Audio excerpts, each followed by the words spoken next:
भजन ही गाना है तो मैं भगवान का गाऊंगा ना, तो मुझे थोड़ी मुक्ति भी मिलेगी, आत्मा की शुद्धि होगी। नेताजी कैसे गा सकता हूं मैं भजन? मुझे क्या मालूम कि बंद कमरों में किस किस के साथ क्या क्या डीलिंग होती होगी, मैं तो नहीं जानता। ईश्वर के बारे में ईश्वर को नहीं जानता, पर यह तो जानता हूं कि वो डीलिंग नहीं करते हैं कमरे में बंद होके। उद्घाटन वृक्षारोपण का हो रहा है, समापन जंगलों का हो रहा है। ये तो भगवान नहीं करते हैं ना। देश में देखिए क्या त्रासदी है, नेता को भी फेकू कहते हैं और न्यूज को भी फेक न्यूज कहते हैं। ये त्रासदी है, क्योंकि इसको जो रचता है जो समाज, और रचते हुए बर्दाश्त होता है, एक दिन सिर्फ नेता ही फेकू नहीं कहा जाएगा, एक दिन आपको फेक साबित कर दिया जाएगा। एक और खेल हो रहा है कि धर्म का बहुत इस्तेमाल हो रहा है धीरे धीरे। एक दिन आएगा जब इस राजनीति में धन का इस्तेमाल इतना हो जाएगा कि लोग उसे काला धर्म कहेंगे, और ये भी लड़ाई चलेगी कि राजनीति से काला धन और काला धर्म दोनों हटाओ। और वो दिन हमारे खोखला हो जाने का अंतिम दिन होगा, क्योंकि आध्यात्मिक शक्तियों का और संतों का समाज में होना जरूरी है। भले मैं जाऊं या ना जाऊं वो अलग बात है। जिंदगी से जुड़ी हमारी तमाम बेचैनियां, जिनका अंतिम समाधान भले ना वहां मिलता हो, आराम जरूर मिलता है, उनका होना बहुत जरूरी है।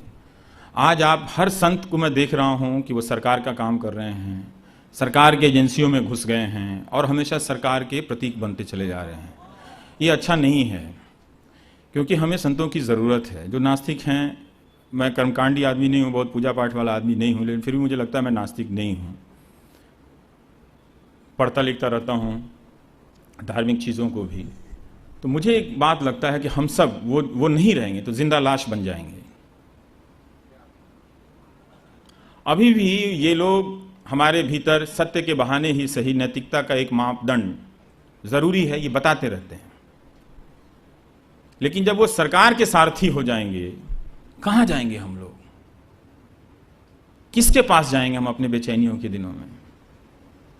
वो एक अलग डिपार्टमेंट है, मीडिया का अलग डिपार्टमेंट है, सेना का अलग डिपार्टमेंट है। जिंदगी में अलग अलग चीजों को देखने के लिए सबका एकीकरण हो रहा है। क्या उस एकीकरण से जन कल्याण भी हो रहा है? नहीं, क्योंकि ये एकीकरण जो है लोकतंत्र के ही नहीं, जन कल्याण की तमाम भावनाओं के खिलाफ भी है। हमारी बौद्धिक विविधता, भारतीयता क्या है? पारस्परिक संवाद है। मंडन मिश्र और शंकराचार्य जी के बीच में कितनी बहस हो गई। आज कहेगा कि शंकराचार्य हैं और आप बहस कर रहे हैं। हाँ, क्यों नहीं करेंगे? शंकराचार्य हैं तो उन्हीं से तो करेंगे, और किससे करेंगे? फिर जो जानता है, जो ज्ञानी है, अगर हम उससे बहस नहीं करेंगे तो किसी मूर्ख से करेंगे? तो ये एक जो समाज में, और ये जो संतों की जो परंपरा बची हुई है। मैं यहाँ आने से पहले केदारनाथ जी में बापू का भाषण टीवी में देख रहा था, कथावाचन, तो सोच रहा था कि ये क्या कोई नई परंपरा है? नहीं, जब मैं छोटा था 6-7 साल का अपने मोहल्ले में, तो वहाँ एक स्काउट गाइड का बड़ा सा कैंपस था। तो वहाँ कोई संत आते होंगे, ऐसे ही 6 महीने 2 महीने पे बड़ा सा कार्यक्रम लगता था, इसी तरह से जैसे आज का लगता है।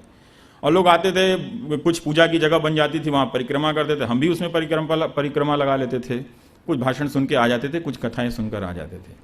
तो एक अलग डिपार्टमेंट है जहाँ हम धर्म वगैरह के बारे में बात करते हैं। जब तक दुनिया धर्म को खारिज नहीं करती कि ये ठीक है, हम इसे समाप्त मान लेते हैं, तब तक तो वो है, तब तक तो उसकी जो रचनाएं हैं, जो विद्वता है, उसको कहां फेंक देंगे आप? उस पर कौन विचार करेगा? क्या किसी ने कोई यूनिवर्सिटी बनाई है? बात करने वाले जितने भी हैं, आप जानते हैं वैसी कोई यूनिवर्सिटी? संस्कृत के नाम पे लोग दंगा करा देंगे। एक भी आदर्श संस्कृत कॉलेज बता दीजिए आप, जहां हम चले जाएं इस बात के कि भाई जो संस्कृत की परंपरा है उसके हिसाब से हम बहस करेंगे, जो सवाल होगा वो हम सवाल करेंगे, जो भी मेरा सवाल होगा। तो धर्म क्या करता है आपको? जो सन्यासी लोग आपको क्यों इतना बताएंगे? वो ये कहते हैं, सिंपल बात ये है कि आप इस रास्ते पे चलोगे तो आप सत्य के करीब पहुंचोगे। तो सत्य के करीब किस लिए पहुंचना है? कोई ऑफिस तो है नहीं, सत्य घर तो है नहीं कि शाम को पहुंच जाना है।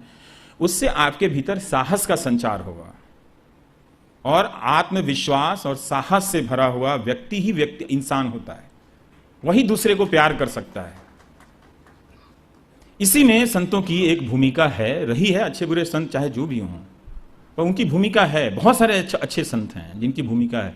मैं तो आ रहा था तो मैं कह रहा था हमारे साथ जो थे कि इनकी वजह से हिंदुस्तान की तमाम बेचैनियां ज्वालामुखी की तरफ फटने से रह गईं। क्या भारत में योग को 21 जून ने बचाया था? नहीं बचाया था ना। वो कौन लोग थे कि बिना टीवी के बगैर भी अलग अलग आश्रमों में योग की परंपरा को बचाए रखे। 1960 के अमेरिकी टेलीविजन में एक फिल्म देख रहा था। वो फिल्म ही 1965-66 की है और वहां के राष्ट्रपति की फिल्म है कि कैसे वो मीडिया को कंट्रोल करके वो सारा गेम करता है। तो वो राष्ट्रपति एक टीवी कार्यक्रम देख रहा है और उस कार्यक्रम में गुड मॉर्निंग अमेरिका उसका नाम है, यही नाम है मेरे ख्याल से।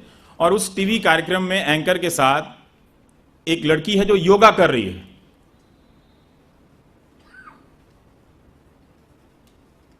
तो कैसे पहुंच गया योगा वहां 1960 में?